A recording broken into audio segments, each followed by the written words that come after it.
प्राणदंती के कोई स्नान न थी, जिसके कारण पति पत्नी दुखी थे। वह ब्राह्मण पूजा हनुमान जी की पूजा हेतु वन में चला गया। वह पूजा के साथ माँ जी से पुत्र कामना प्रकट किया करता था। घर पर उसकी पत्नी मंगलवार का व्रत पुत्र प्राप्ति के लिए किया करती थी। मंगलवार के दिन व्रत के अंत में भोजन बनाकर हनुमान जी को भोग लगाकर स्वयं भोजन करती थी।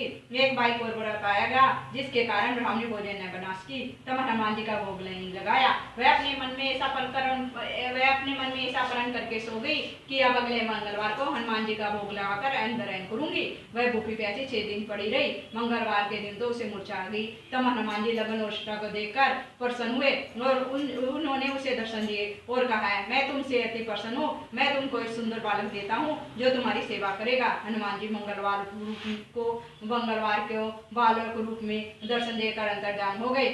सुंदर बालक पाकर ब्राह्मणी अति प्रसन्न हुई। ब्राह्मणी ने बालक का नाम मंगल रखा। पुष्प प्रसाद ब्राह्मण वन से लौटाया। प्रसन्नचित्त सुंदर बालक को घर में कीड़ा देख कर वह ब्राह्मण पत्नी से बोला, यह बालक कौन है? पत्नी का मंगलवार के व्रत से प्रसन्न हो हनुमान जी ने दर्शन दे मुझे बालक दिया है।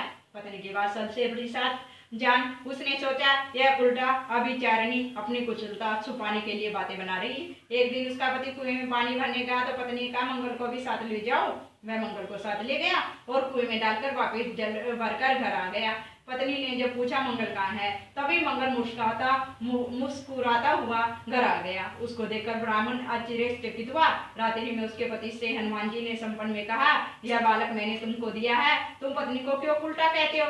पत्नी ये जानकर हर्षित हुआ। फिर पति पत्नी मंगलवार का व्रत रखकर अपना जीवन आनंद पूर्वक व्यतीत करने लगे।